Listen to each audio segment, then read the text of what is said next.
요즘에 건강을 위해서 또는 자연을 즐기기 위해서 산행을 즐기시는 분들이 많습니다.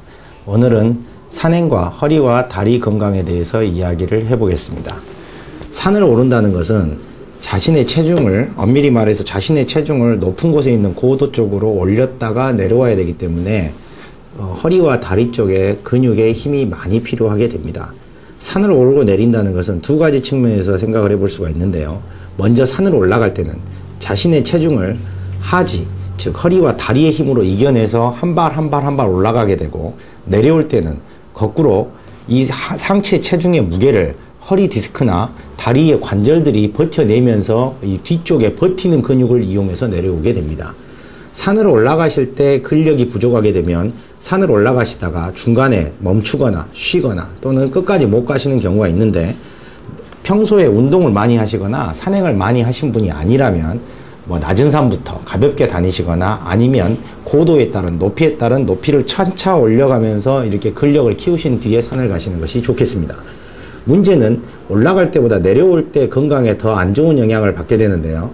대부분의 사람들이 올라갈 때는 짧은 시간에 못 올라가고 서서히 힘이 부족하기 때문에 올라갔다가 내려오실 때는 편하다, 힘이 안 든다 하고 막 뛰어 내려오듯이 빨리 내려오게 되는데, 이것이 허리 디스크와 무릎 관절에 상당히 악영향을 미치게 됩니다.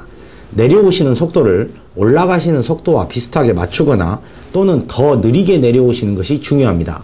보폭을 줄이시고, 그리고 발걸음을 내디디실 때 근육의 힘으로 버티셔야만 내려올 때 허리 디스크나 다리 무릎 관절에 힘을 덜 받게 되는 것입니다.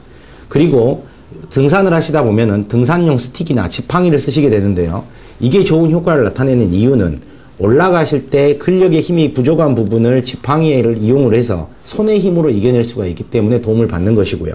내려오실 때는 아까 말씀드린 허리 디스크나 다리의 무릎 관절이 체중을 버텨주는 힘을 지팡이가 도와주기 때문에 체중 분산 효과가 나타나서 좋게 됩니다. 그래서 등산을 하실 때는 미끄러지지 않는 등산화와 등산 스틱을 꼭 준비를 하시고, 물론 수분이라든지 드실 것은 충분히 챙겨서 가시는 것이 좋겠습니다. 그리고 등산을 하시고 나서 허리나 다리에 통증이 있어서 좀 힘드시다면 근육통일 가능성이 있으니까 약 2, 3일 정도 안정을 취하신 뒤에 그리고 나서도 통증이 계속된다면 빠른 시간 내에 전문의를 찾으시는 것이 좋습니다. 허리 디스크나 무릎 관절 쪽에 문제가 있는 부분을 놓쳤다가 건강을 위해서 찾은 산이 건강을 오히려 악화시키는 경우가 있을 수 있기 때문입니다. 이런 점을 유념하셔서 가을 산행을 즐기시는 게 좋겠습니다.